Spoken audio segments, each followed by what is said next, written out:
you kind of elaborate on what love glasses are and the kind of story and concept Sure. behind? Yeah, absolutely. It's an interesting thing that I just told a story one day when I was speaking to a group of about 400 young people and at the MCG here in Melbourne, and decided that I wanted to do something that created what we call a visual anchor, which is just a visual way of remembering.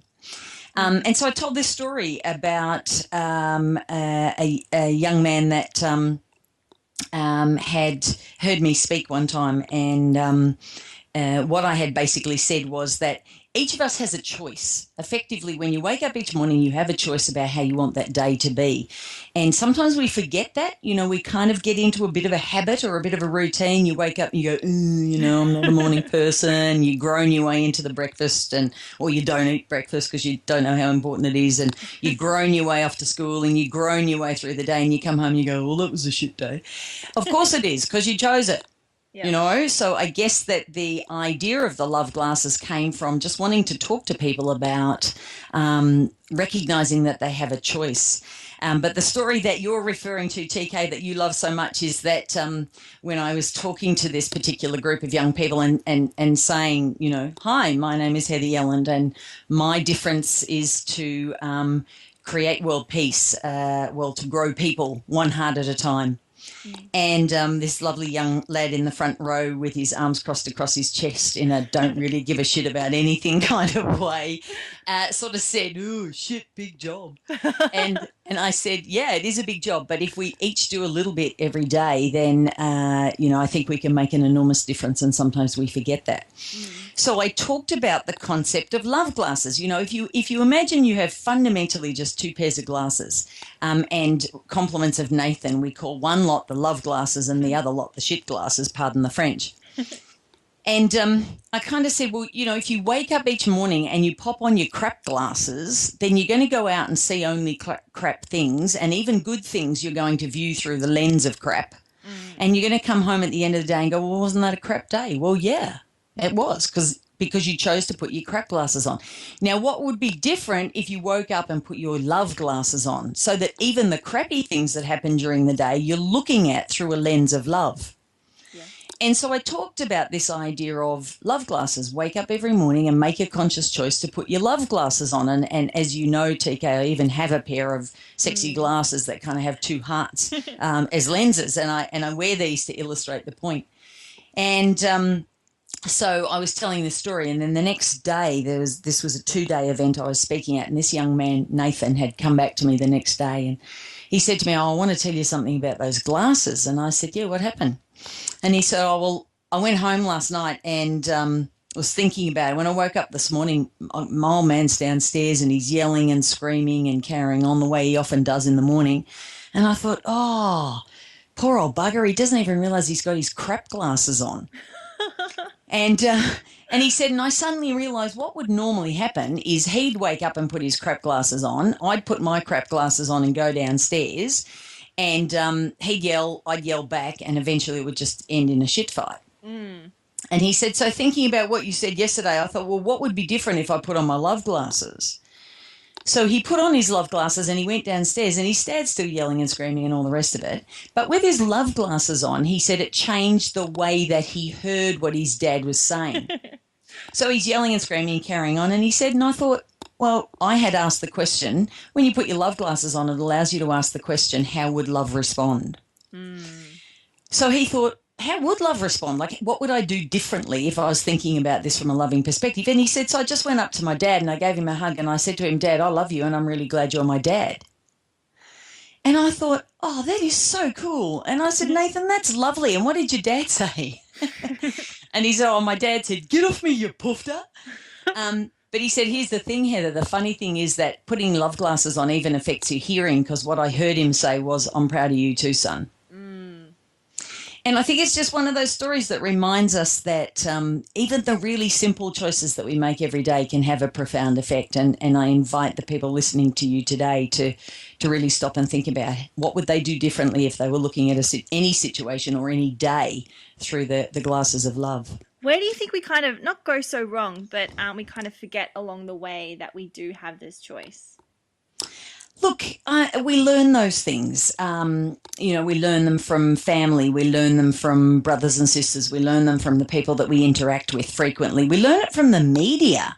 Someone in the media will do something really stupid. Like, you don't have to look through too many AFL football clubs to find someone getting drunk and punching someone. It's just, and as soon as we're caught doing that, the way to deal with it, instead of putting my hand up and saying, yep, absolutely, I did something really stupid and I've learned a lesson, this is what it is, and I'm not going to do that again. Instead, they go, oh, well, somebody else was, made me do it, or somebody else shouldn't have let me have the alcohol, or my friends let me down, or my teachers weren't fair, or my parents were abusive, or whatever.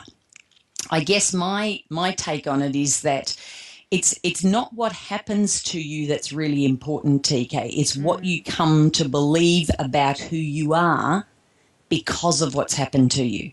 Got it. As a young person growing up, I was always a bit odd. I was a bit different. I didn't really fit in. I didn't need a stack of friends to believe in me to feel good about myself. I often got picked on and bullied and those sorts of things. And I didn't go, woe is me, the victim. I went, well, okay, you guys value different things to what I do. I think I'm an okay person, and I'm not going to give that up because you feel better trying to put me down. Yeah.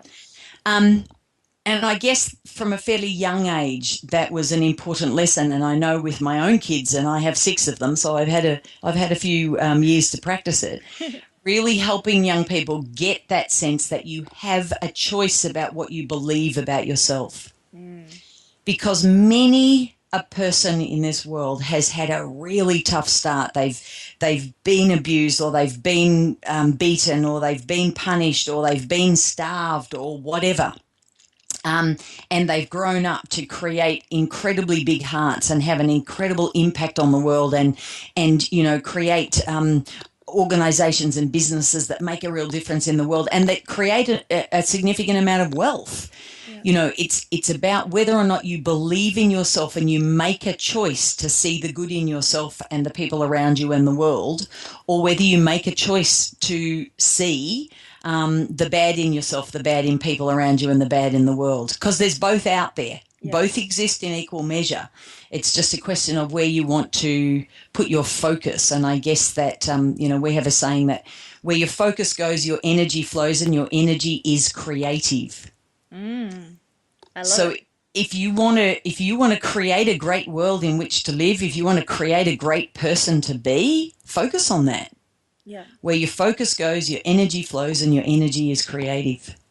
I love that you spoke about coming into your purpose, because from all the people I've interviewed, a lot of them have had multiple career changes. It hasn't just been, oh, I just knew from the get-go.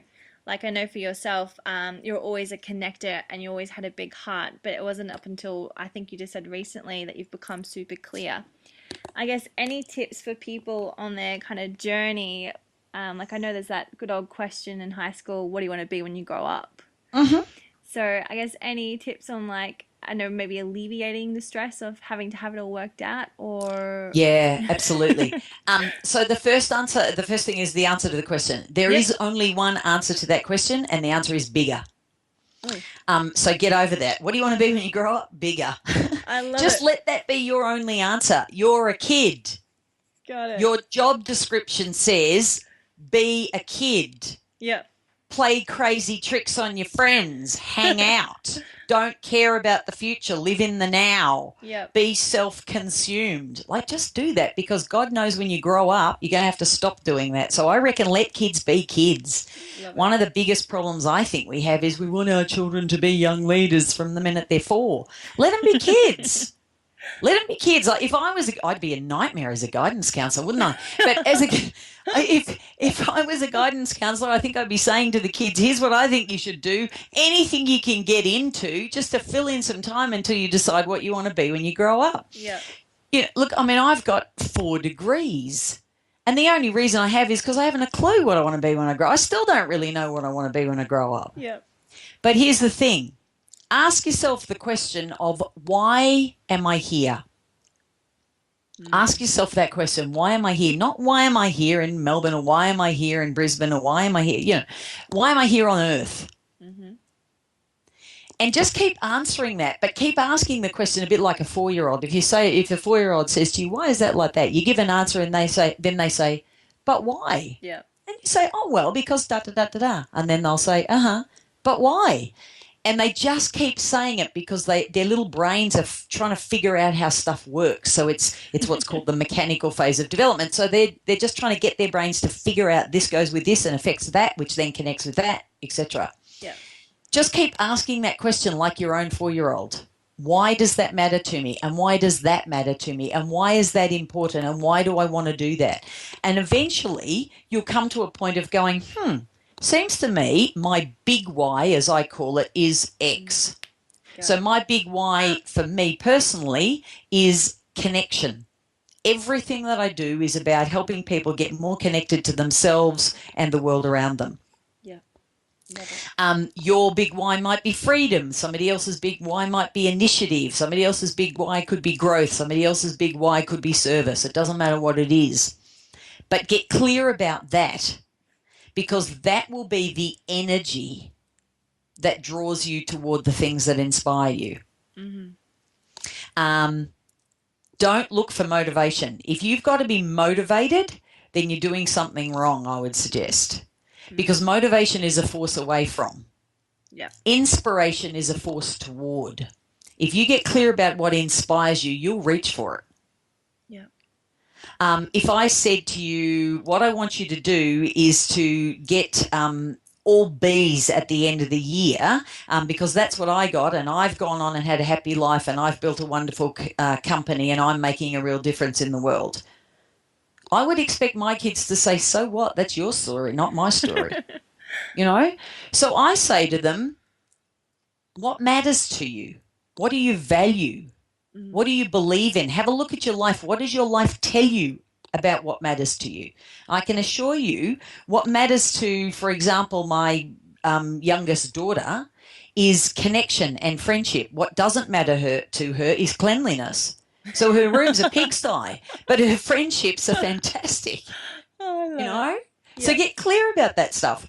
Stop worrying about the fact that adults want you to make a decision about your life. I actually think education in lots of ways wasted on the young. Because I've gone off and got myself re-educated, or as I like to say, up-educated, 4 or 5 times. And in fact, every year I put myself in some sort of educational experience at least twice in the year. I put myself in somebody else's room so that I can keep up-educating myself or upskilling.